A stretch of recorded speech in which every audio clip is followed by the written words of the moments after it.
Chapter 1. A teacher was observed in the class explaining the Wanin test to a group of high school students. One of the students was dozing off at the time, though, and soon the class was over and the teacher left the room. As she called out the student's name, Hazian, who had just awoken from his sleep, another student, Yoon Seo-jin, came over at that precise moment. Hazian responded when Yoon Seo-jin questioned him about why he only came to school to sleep by saying it was because Yoon Seo-jin was always bugging him. Yoon Seo-jin asked Hazian if anything was wrong, particularly with his eyes, to which he responded that he couldn't see much out of it but that it wasn't anything bad. When Yoon Seo-jin heard this, she was relieved. Hazian was in a store considering what to buy when he overheard some girls talking about the new part-time employee there, commenting on how attractive he is. One of the girls blushed and asked for his phone number as the new part-time worker used the system to figure out how much the items the girls chose would cost. However, when Hazian saw the part-time worker, he noticed that the man's head resembles a monster. Hazian, on the other hand, gained this ability that allows him to see beings that live among humans, though he can't tell what they are, and he realized that those beings tried to hide their true identities and live in peace. As he walked out of the mart, he looked back, thinking that it wasn't such a big deal because the being didn't hurt humans. But as he looked back, the part-time worker looked at Hazian, saying that he had found him. Later, Hazian was seen with a cat, bringing out cat food for it to eat. At that moment, 3 men approached the location. The man in front said he hadn't been able to sleep properly because a cat kept meowing in the middle of the night, wondering what was going on, but Hazian replied that they were pretty far away from the residential area, and as he wanted to look at the man, he immediately looked down, apologizing that he would be careful, and making a move to leave right away. The man in front of Hazian revealed his snake-like face as he stopped him, saying that he knew Hazian could see him. Hearing this, Hazian was shocked and decided that he needed to leave the area immediately or else he would be killed by the men. The snake-faced man told Hazian not to do anything pointless as he stretched his hand at Hazian, which turned into snakes, and the snakes bit into Hazian's body as he tried to flee. Hazian collapsed immediately as a result of the poison the snakes injected into his body, his eyes bulging out in agony as he looked around for someone to save him. The snake-faced man stated that he used a weaker poison than usual, but it will still take a few minutes before it reaches his heart, and that once the poison reaches his heart, Hazian will be unable to survive, and that Hazian should reveal his true identity if he wants to live, referring to Hazian as Tiger. When Hazian heard this statement, he wondered what the snake-faced man meant when he called him a tiger, and why such a thing had to happen to him. At that moment, a huge ferocious tiger appeared at the location. Seeing this, Hazian never imagined that the last thing he saw before dying would be a tiger, because the only animals he likes are cats. At that moment, a bright light shone, causing the snake-faced man and others to cover their faces. The huge tiger transformed into a man, and the snake-faced man laughed, saying that the monkey was correct about an ancient sealing technique to hide inside a human's body, and that they were able to find him because the man had been using the human as a shell, and that they finally met Tiger. The tiger-faced man told Hazian that he owed him and apologized for causing him so much pain,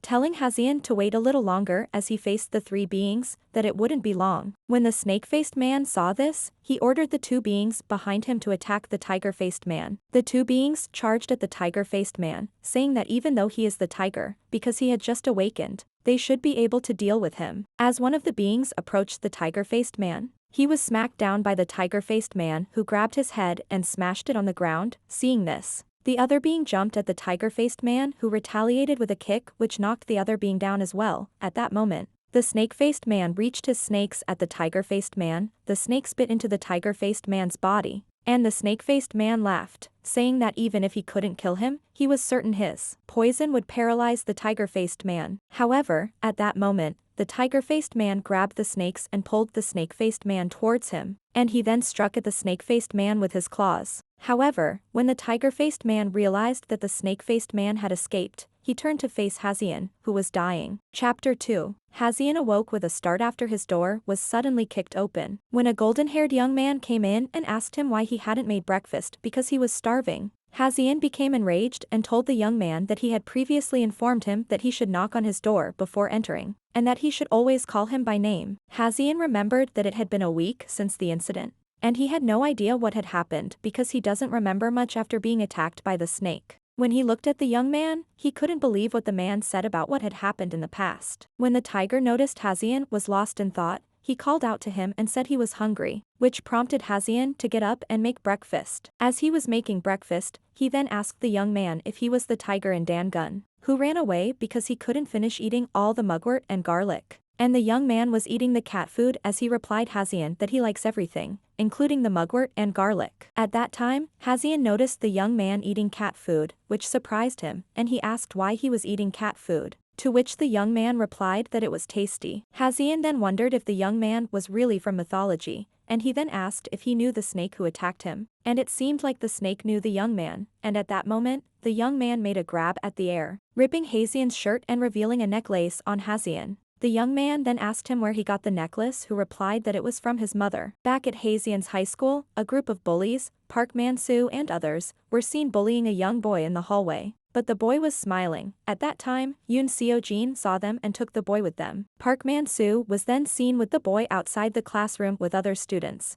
as he asked the boy if he wanted to be beaten. To which the boy replied that it was boring because it was always the same method of bullying, which enraged Park Man-soo and his allies. Park Man-soo then attacks the boy with his fist, but the boy's aura transforms into something sinister, making it difficult for Park Man-soo to move at all. The other bullies were perplexed as to what Park Man-soo was doing when he suddenly became possessed and picked up a chair and smashed it on one of the students, who died instantly, while smiling evilly. Yoon Seo-jin saw everything that had happened and rushed to meet Hazian, in order to explain about the boy who was the new transfer student known as Young-ho. But the transfer student suddenly appeared and asked Yoon Seo-jin what he wanted to say about him, and Yoon Seo-jin was shocked as she couldn't continue what she was saying. Young-ho then asked Hazian if he could come and play at his house. But Yoon Seo-jin immediately told Hazian that did he not have something he had to take care of at home, who replied that it was true. Young-ho realized that Yoon Seo-jin saw him back then. Yoon Seo-jin was on her way home when Young-ho appeared and asked if she was the one who went by the name Seo-jin. Yoon Seo-jin was later seen on the roof of a building, hoping for Hazian to arrive as she was about to fall off. Young-ho was also present, controlling her. Chapter 3. Some men arrived at the location as well, and they asked Young-ho where Hazian was.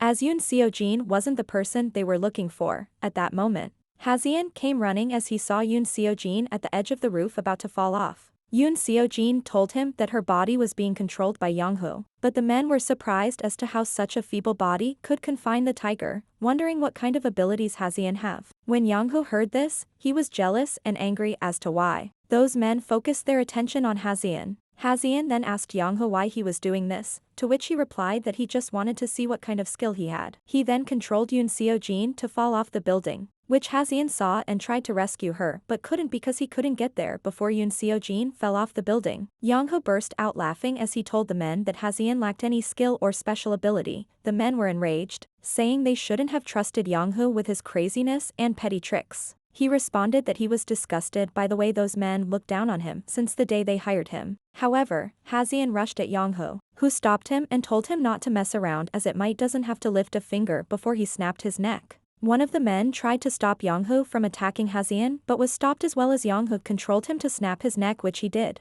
and died immediately. When the other men saw this, they asked Young-ho why he was doing that. But Young-ho didn't listen to them as he controlled Hazian to suffocate himself by strangling his neck. Hazian wasn't able to breathe. At that moment, some dark energy rose from the dead man, which Hazian absorbed. Everyone was surprised as to how Hazian was able to absorb it. After a while, Hazian felt his body filled with overwhelming power. Young-ho asked Hazian to bring on that no matter what he did, he wouldn't be able to move an inch. However, Hazian's eyes turned blue, and Young-ho received a backlash from his power as Hazian then drew Young-ho closer to him and asked why he had done that to Yoon Seo-jin, saying he would never forgive him. Young-ho then laughed maniacally and said that Hazian shouldn't think he had the upper hand because he couldn't do anything when his friend died. Hearing this, Hazian became enraged and smashed Young-ho to a wall and then punched at his face, causing him to fall to his death. Then dark energy rose from Young-ho's body and entered Hazian's body, which tried to avoid it but eventually all of it entered his body, causing him to lose consciousness. However, the other two men wondered if Hazian had also absorbed Young-ho's energy when Tiger arrived at the location and looked around. Chapter 4. When the two men saw the tiger arrive, they attempted to flee but were apprehended by the tiger, who asked them who was behind the act, to which they replied that they had been ordered by the Night Demon sect to investigate Hazian. A DJ was seen playing music at a bar club,